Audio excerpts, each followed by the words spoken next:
Bismillahirrahmanirrahim. Assalamualaikum warahmatullahi wabarakatuh. Alhamdulillahirabbil alamin. Wala udwana illa 'alal zalimin. Asyhadu an la ilaha illallah wahdahu la syarikalah. Al-malikul haqqul mubin. Wa asyhadu anna Muhammadan abduhu wa rasuluh. An-nabiyyu war rasulu al-amin. Maba'd. Ikhwani fillah wa ikhwani fiddin, para thalabatul ilm, penuntut ilmu yang semoga kita semua dirahmati oleh Allah Subhanahu wa taala. Alhamdulillah, kita bersyukur atas nikmat dan karunia-Nya kita dapat kembali insyaallah taala melanjutkan pelajaran kita, yakni pelajaran Talkhis Qawaid Al-Lughatil Arabiyyah, ringkasan kaidah-kaidah bahasa Arab. Ikhwani fillah rahimani wa rahimakumullah, pembahasan kita melanjutkan pelajaran yang kemarin, bahwasanya kita telah menyelesaikan pembahasan mubtada dan khobar, masih seputar al-asmaul marfu'at, isim-isim yang dirofa. Yang pertama adalah mubtada, yang kedua adalah khobar. Maka pada majelis kali ini di halaman ke-47 dalam buku kita Talkhis Qawaidul Lughah, halaman ke-47, yaitu isim kana. Isim kana dan saudara-saudaranya. Jadi di antara isim-isim yang dirofa, yang ketiga adalah isim kana dan saudaranya. Ikhwani fillah wa ikhwani fiddin rahimani wa rahimakumullah, perlu kita ketahui terlebih dahulu, yang pertama, pembahasan ini adalah hampir mirip, hampir persis, dan hampir sama dengan pembahasan mubtada dan khobar. Artinya ikhwan, jika kita memahami mubtada, jika kita memahami khobar secara baik, insya Allah pembahasan isim kana akan lebih paham dan akan lebih ngerti. Ya, itu yang pertama. Yang kedua, perlu kita ketahui juga, kana dan saudara-saudaranya hanya masuk pada mubtada khobar. Artinya ikhwan, ketika kalimat kana atau saudara-saudaranya yang lain masuk pada contoh mubtada dan khobar, maka mubtada dan khobar tersebut kedudukannya mengganti atau kedudukannya berubah, yang mubtada menjadi isim kana, yang khobar menjadi khobar kana. Ya, itu yang kedua. Yang ketiga, perlu kita ketahui juga bahwasanya kana dan saudara-saudaranya ini adalah memiliki amalan. Ya, jadi kana dan saudara-saudaranya mempunyai amalan. Dia sebagai amil, sebagai alat yang dapat merubah sebuah kalimat. Yang dimaksud kalimat adalah mubtada khobar. Karena tadi saya sampaikan bahwasanya kana tidak mungkin masuk kecuali pada mubtada dan khobar. Ya. Kana ini mempunyai amalan. Apa itu amalannya? Di dalam kitab disebutkan, 1, merofakkan isimnya, 2, menasobkan khobarnya. Baik. Sekarang biar lebih jelas, perhatikan baik-baik apa yang ada di papan tulis. Jadi pembahasan kali ini adalah tentang isim kana. Isim kana dan saudara-saudaranya termasuk khobar kana. Ya. Mengapa khobar kana dimasukkan dalam pembahasan ini? Karena kalau ada isim kana, ada khobar kana. Walaupun isim kana ini rofa, khobar kana ini nasob, ya. Cuman karena sekalian biar nggak nambah pembahasan lagi, ya udah dimasukkan oleh penulis di dalam bab isim kana. Jadi itu mengapa khobar kana ada dalam pembahasan ini, sementara isim-isim yang dirofa yang ketiga isim kana aja, karena biar sekalian, biar sekaligus, karena ketika ada isim kana ada juga khobar kana. Nah, tadi saya katakan sebagaimana yang dijelaskan oleh penulis, kana itu memiliki amalan merofakkan isim, menasobkan khobar. Artinya ikhwan, bahwasanya kalimat mubtada dan khobar ketika dimasukin kana, maka mubtadanya menjadi isim kana, khobarnya menjadi khobar kana. Perhatikan kalimat berikut, al masjidu wasiun, ya, al masjidu wasiun, masjid itu luas. Masjid sebagai apa di sini kedudukannya? Jelas sebagai mubtada karena jatuh di awal jumlah rofa ma'rifat. Wasiun mubtada butuh khobar, mana khobarnya? Jelas wasiun, masjid itu luas. Baik. Sekarang ini contoh mubtada dan khobar. Sekarang kita masuk pembahasan isim kana dan khobarnya. Ketika kalimat mubtada dan khobar dimasukkan dengan kana atau saudaranya yang nanti akan kita bahas, maka kondisi kalimat ini akan menjadi berubah. Mubtadanya jadi isim kana, khobarnya jadi khobar kana. Isim kana kedudukannya rofa, karena tadi amalannya merofakkan isim. Khobar kana kedudukannya nasob, ya, karena tadi kana amalannya adalah menasobkan khobar. Maka kana al masjidu wasi', mubtada dan khobar sudah tidak berlaku lagi. Mengapa? Ketika sudah ada kana terhapus segalanya. Kana al masjidu sebagai isim kana. Nanti kodenya begini, ika, isim kana. Baik, kanal masjidu wasi'an, ya, kanal masjidu wasi'an. Mengapa wasi'an? Karena dia sebagai khobar kana. Khobar kana i'robnya nasob, dan nasobnya isim mufrad dengan fathah. Wasi'an khobar kana mansubun bil fathati isim mufrad. Kanal masjidu wasi'an, yang pada awalnya al masjidu wasi', pada dasarnya dia mubtada khobar, tapi begitu kemasukan kana maka mubtadanya menjadi isim kana, khobarnya menjadi khobar kana. Mubtada dan khobar sudah terhapus, sekarang ganti namanya isim kana dan khobar kana. Tinggal kita i'rab. I'rabnya bagaimana? Al masjidu isim kana, apalagi? Marfu'un bidhammati isim mufrad, ya. Isim kana kedudukannya marfu' i'rabnya, ya, bidhammati tanda rofaknya. Mengapa dengan dhammah? Penjelasannya karena dia isim mufrad. Jadi kalau kita tulis sekedar mengulangi cara mengi'rab, jadi ikhwah-ikhwah saya rasa bisa mempraktekkan dan terus berlatih.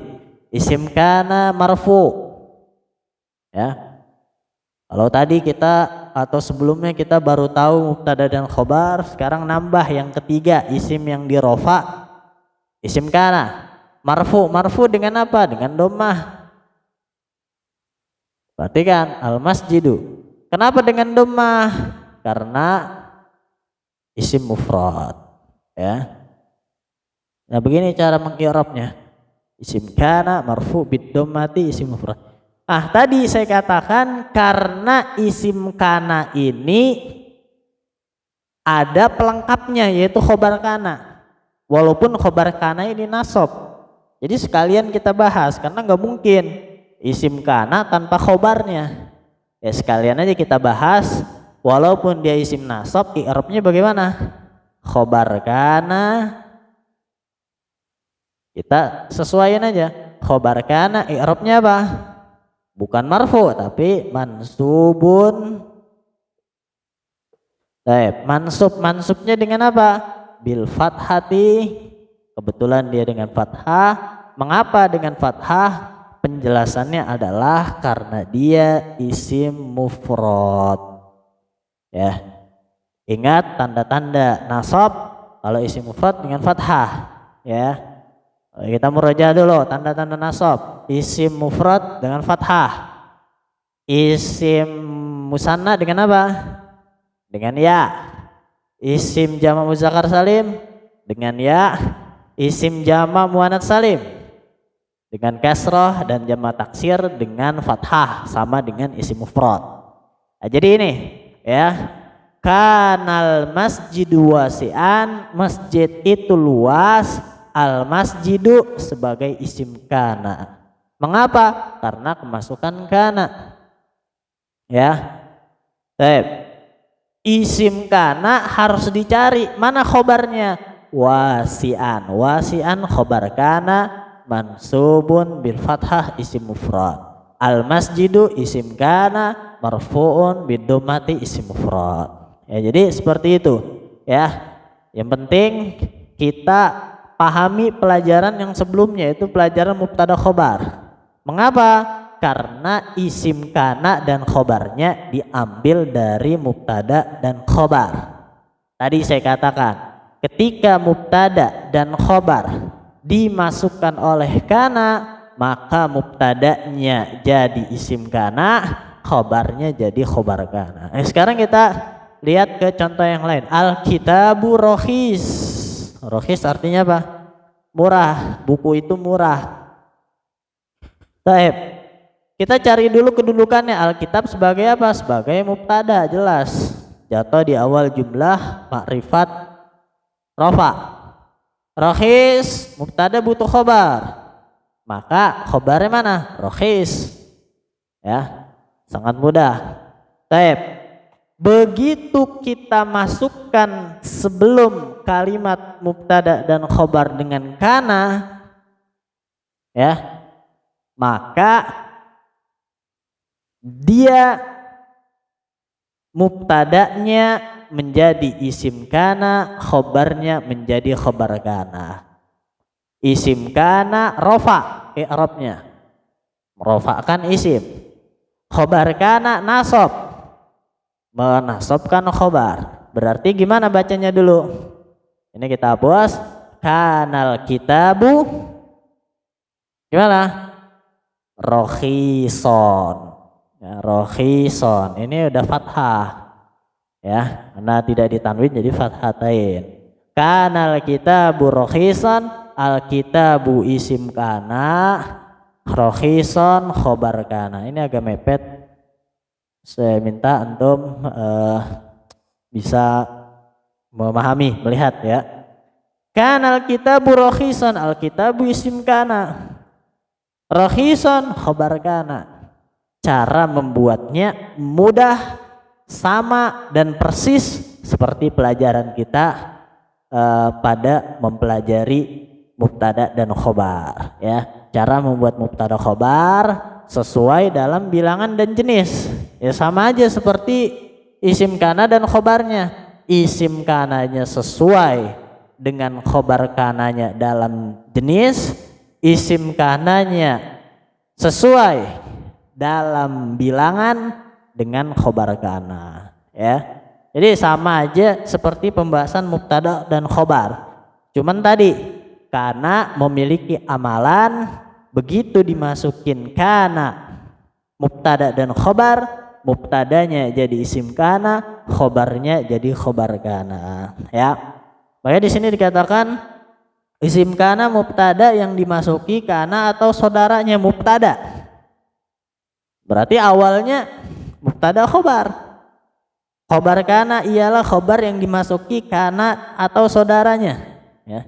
Berarti awalnya pembahasan ini adalah pembahasan mubtada khobar. Cuma dimasukkan dengan kalimat dengan sebuah lafaz yaitu kana yang memiliki amalan kana atau saudaranya ialah satu merofakkan isimnya, dua menasabkan khobarnya. Yang tadi seperti yang ada di dalam papan tulis.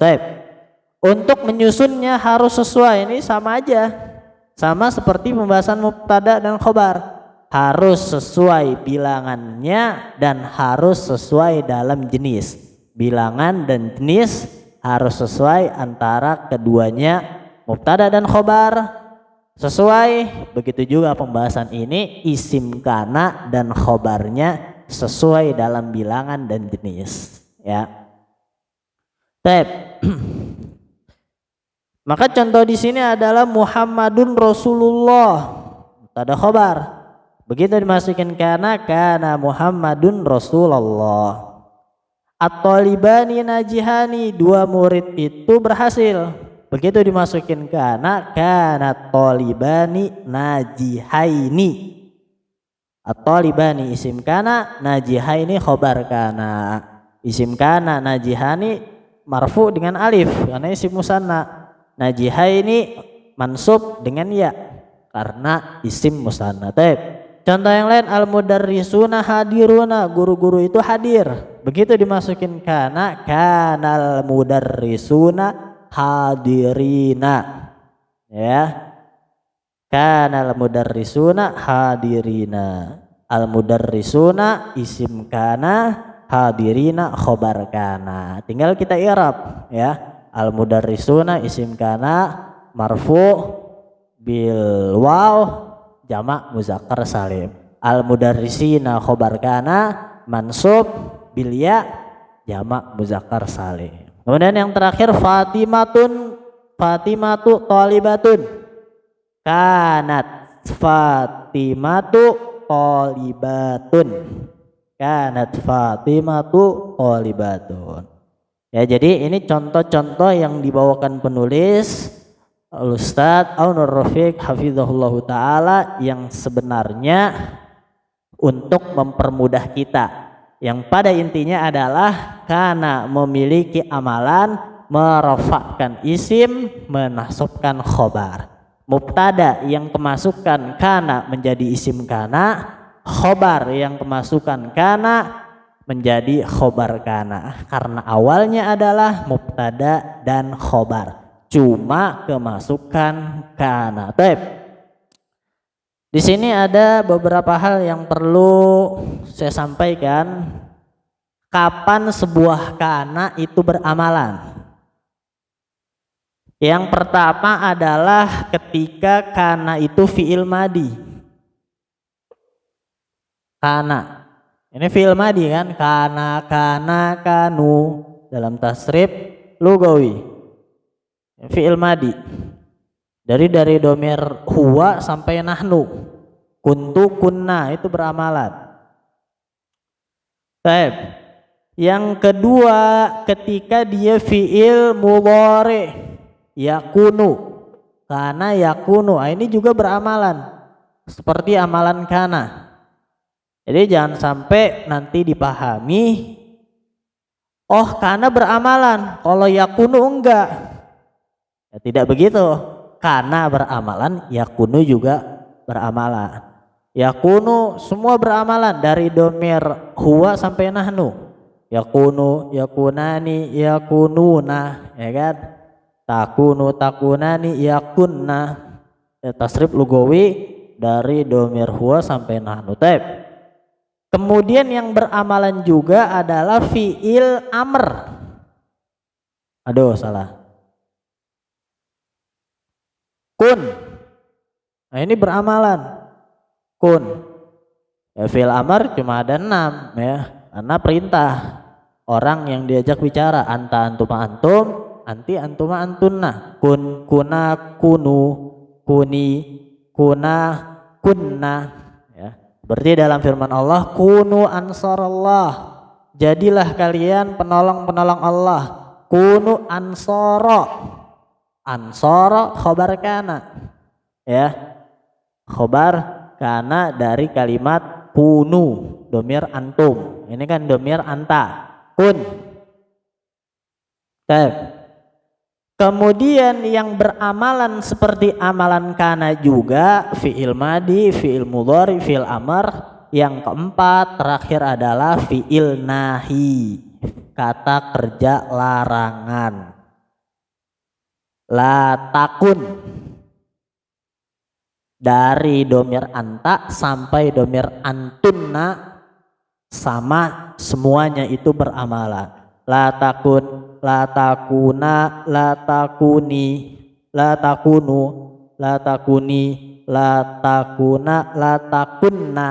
Nah, itu tasrifnya. Dalam pelajaran tasrif kita pelajari tasrif lugawi, tasrif fi'il nahi. Jadi sekali lagi saya ulangin, catatan yang perlu dicatat bahwa yang beramalan seperti amalannya kana, merofakkan isim, menasabkan khobar. Satu, fi'il madi, semua domir dari huwa sampai nahnu.